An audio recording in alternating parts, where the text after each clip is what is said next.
Alright folks, I need to vent about my brother-in-law, Aaron, 32M. This guy's been like a leech, always hanging around and mooching off us. Now, I'm all for family, but Aaron takes it to a whole new level. Let me give you some backstory. I'm Clyde, 35M, and I've been married to Edna, 33F, for 7 years now.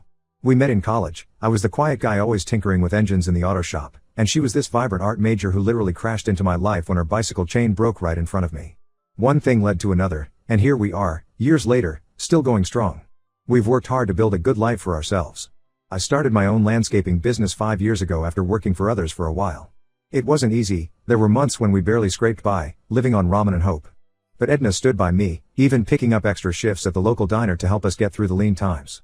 Now, the business is doing well. We're not rich, but we're comfortable. We even managed to buy a small house last year, nothing fancy, but it's ours. Aaron, on the other hand, can't seem to get his act together. He's Edna's younger brother, and he's always been the family's wild child. Growing up, he was the one always in trouble, skipping school, getting into fights, that sort of thing. Their parents, bless their hearts, always made excuses for him. He's just spirited, they'd say. He'll grow out of it. Well, he never did. Aaron bounced from job to job, always with some story about why it didn't work out. The boss was a jerk, the hours were unfair, the work was beneath him, there was always an excuse. And every time he lost a job, guess who he'd turn to? Yep, us. At first, it was just small things. He'd ask to borrow a few bucks here and there, or crash on our couch for a night. Edna would give me that pleading look, and I'd cave. He's family, she'd say. And I get it, I do. Family's important. But over time, it's gotten ridiculous. About a year ago, Aaron lost his apartment. Claimed his roommate bailed on him and stiffed him with the rent. He showed up at our door with a duffel bag and those puppy dog eyes Edna can never resist. Just for a few weeks, he promised. Until I get back on my feet. Those few weeks turned into months. He's practically moved into our guest room, eating our food, using our stuff, and not contributing a dime. He's always got some reason why he can't chip in for groceries or utilities.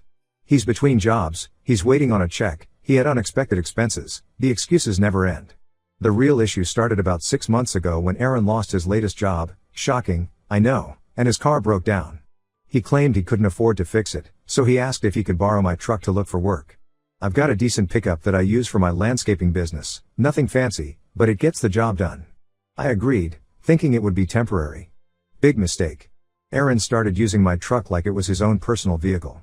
He'd take it without asking, sometimes not returning it until late at night. I'd find fast food wrappers and empty soda cans in it.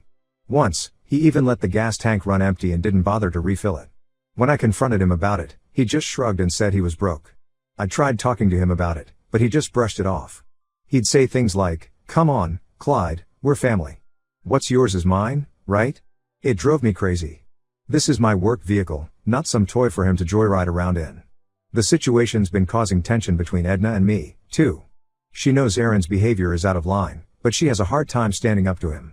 They lost their mom when they were young, and I think Edna feels responsible for Aaron in a way. She's always making excuses for him, saying he just needs more time, more chances. The final straw came last week. I had an important client meeting early in the morning. This was a big potential contract that could really help grow my business. I went to leave, only to find my truck wasn't in the driveway. Aaron had taken it the night before and hadn't brought it back. I had to call an Uber and nearly missed the meeting. I was fuming the whole time, worried about making a bad impression on the client. When Aaron finally rolled in around noon, he acted like it was no big deal. He even had the nerve to crack jokes about me being uptight and materialistic. "It's just a truck, bro," he said with that smirk that makes me want to punch something. "You need to learn to share." I lost it. I told him he was no longer allowed to use my truck. I also said it was time for him to find his own place to live. Enough was enough. Aaron got all defensive, saying I was being selfish and that families should help each other out. He brought up how their parents always taught them to look out for each other, implying that I was somehow going against family values. Edna's caught in the middle of all this. She agrees that Aaron has gone too far, but she's worried about where he'll go if we kick him out. She keeps saying we should give him more time to get back on his feet. But how much time does he need? It's been a year, and he's made zero progress. I'm tired of feeling like an ATM and a free car rental service. I worked hard for what I have. Those long nights planning my business, the early mornings hauling equipment, the weekends spent doing estimates instead of relaxing, all of that was so we could have a good life. I don't think it's fair for Aaron to take advantage of us like this. But now Edna's upset with me for being harsh with her brother. She says I don't understand what it's like to have siblings, I'm an only child. She's worried that this will cause a rift in her family, That her dad will be angry with us for kicking Erin out. I feel like I'm at a crossroads here. On one hand, I love my wife and I want to support her. I know family is important to her. On the other hand, I feel like we're enabling Erin's behavior. He's never going to learn to stand on his own 2 feet if we keep cushioning his falls. I've tried to be patient. I've given him job leads, offered to help him make a budget, even looked into some vocational programs he might be interested in. But he always has some reason why these won't work for him. It's like he's allergic to responsibility. The whole situation is putting a strain on our marriage. Edna and I have been arguing more, and I hate it. We've always been a team, facing life's challenges together. But now it feels like Erin has driven a wedge between us. I don't want to be the bad guy here. I don't want to be the one who broke up the family or made Edna choose between her husband and her brother. But I also can't keep living like this. Our home doesn't feel like our own anymore. I'm constantly stressed about what Erin's going to do next, what he's going to break or use up without replacing. So, am I the asshole for putting my foot down and refusing to let Erin use my truck anymore? Am I wrong for wanting him out of our house? How do I balance being a supportive husband with maintaining my own boundaries? I feel like I'm damned if I do and damned if I don't. Update 1. It's been about 2 weeks since my last post, and things have gotten even more complicated. I appreciate all the feedback and support from everyone. Here's what's been happening. After our big blow up, Erin seemed to get the message. For about 3 days. He stopped asking for my truck and even started looking for jobs online. Edna was relieved, thinking the situation was improving. I was skeptical but hoped for the best. During those few days, Edna and I had some long talks about the situation.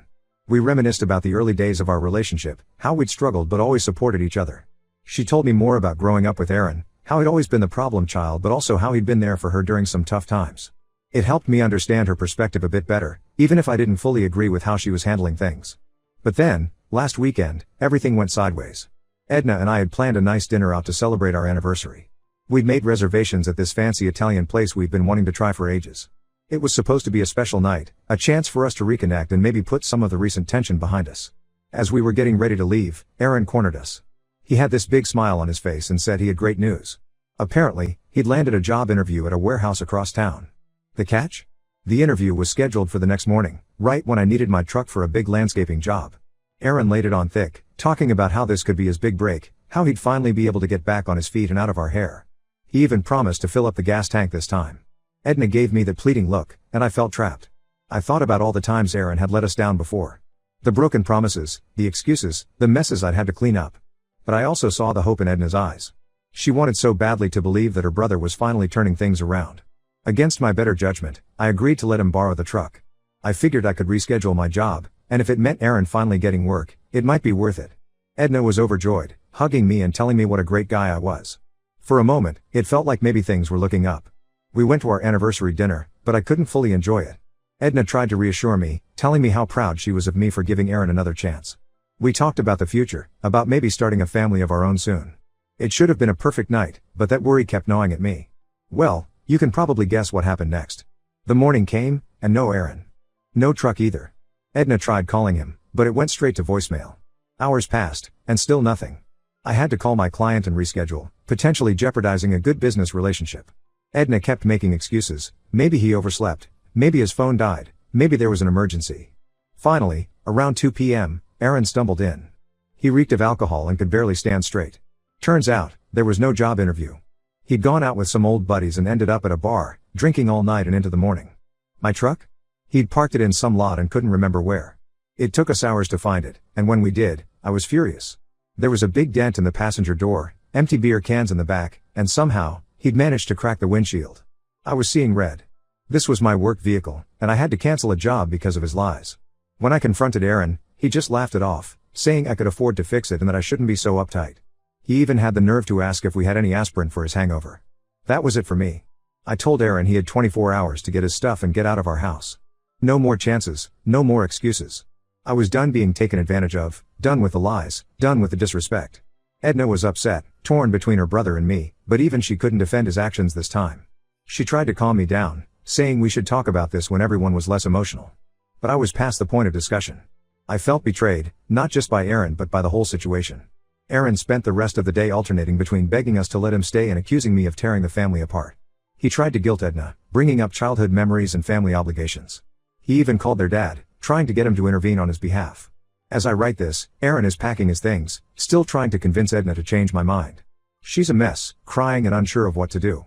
I'm standing firm, but the tension in the house is unbearable. I know I'm doing the right thing, but seeing Edna so distraught is killing me. She keeps looking at old family photos, telling stories about when they were kids. I can see she's hurting, and part of me feels guilty for causing that pain. But another part of me is angry that she can't see how Erin's behavior is hurting us, hurting our marriage. I'm worried about what this means for our future. Edna and I have always wanted kids, but now I'm scared. What if our kids turn out like Erin? What if Edna can't set boundaries with them? And what about Erin himself? As much as I'm angry with him, I worry about where he'll go, what he'll do. He's never had to truly fend for himself before. How do I support my wife while also maintaining boundaries with her irresponsible brother? How do we move forward from here? I love Edna, but I'm starting to wonder if we're on the same page about what family really means. Is protecting someone the same as enabling them? I don't have the answers, and that scares me. Update 2. It's been about a month since my last update, and a lot has happened. Buckle up, because this situation took some unexpected turns. After Erin left, things were tense between Edna and me for a while.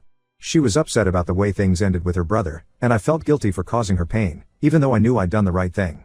We were like ships passing in the night, both of us hurting, but not sure how to bridge the gap. About a week after Erin moved out, Edna's parents got involved. They showed up at our door unannounced one Sunday afternoon, demanding to know why we'd abandoned Erin. Apparently, he'd gone to them with a sob story about how cruel and heartless we'd been. I tried to explain our side of things, but they weren't having it. Edna's dad, a usually calm man, was red-faced with anger. He accused me of being selfish and turning Edna against her family. It got pretty heated, with him threatening to teach me a lesson about family loyalty. Edna's mom wasn't much better, crying about how we could be so cold to poor Erin. I was about to lose my cool when Edna, to my surprise, stepped in. In all the years I've known her, I've never seen her stand up to her parents like that. She laid out everything Erin had done, the lying, the drinking, the damage to my truck. She told them about the missed job interviews, the broken promises, the strain it had put on our marriage. Her parents were shocked. They had no idea how bad things had gotten. Erin had been feeding them a completely different story, painting himself as the victim of our cruelty. As Edna talked, I could see the realization dawning on their faces. This led to a long, emotional family meeting right there in our living room.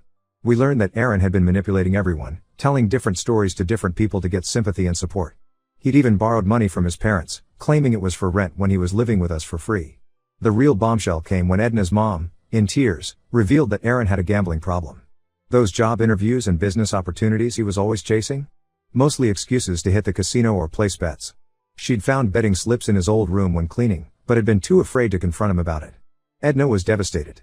She felt betrayed and angry, not just at Erin but at herself for enabling him for so long. It was a tough realization, but it brought us closer together. For the first time, we were truly united in how to handle the Erin situation. We spent hours talking, crying, and trying to figure out what to do next. Edna's parents apologized to me for their initial reaction, admitting they'd been blind to Erin's faults for too long. It was a hard conversation, but it felt like a turning point. We decided, as a family, that Erin needed real help, not just handouts. Edna's parents found a rehabilitation program that specializes in gambling addiction. They offered to pay for it, on the condition that Erin commits to the full program. Getting Erin to agree wasn't easy. When we confronted him about the gambling, he denied it at first, then tried to downplay it. But faced with a united front from all of us, he finally broke down and admitted he needed help. It was the first time I'd ever seen him show real vulnerability. Erin checked into the program last week. It's a 3-month intensive course, and he's not allowed any outside contact for the first month. It's tough, but we all agree it's necessary. As for Edna and me, we're working on rebuilding trust and establishing healthier boundaries. We've started seeing a family counselor to work through some of the issues this whole ordeal has brought up. It's not easy, we're having to confront some hard truths about ourselves and our relationship. But it feels like we're finally on the same page. I'm cautiously optimistic about the future, but I'm also wary. Erin has a long road ahead of him, and only time will tell if he's really committed to changing. For now, we're focusing on our own relationship and healing as a couple. Edna and I have been talking a lot about our future. We've realized that we need to be a united front, not just with Erin, but with any challenges life throws our way. We're rediscovering why we fell in love in the first place, and it feels like we're growing stronger together through this ordeal. As for my business, I've had to work overtime to make up for the jobs I lost due to the truck incident. It's been stressful, but Edna's been incredibly supportive. She's even been helping out with some of the paperwork and scheduling. It reminds me of those early days when we were just starting out, facing every challenge together. I still have moments of anger when I think about everything that's happened, but I'm trying to channel that energy into positive changes. We've set up a home office so I can manage my business more efficiently, and Edna's looking into taking some online classes to boost her career prospects. For now, we're taking it one day at a time.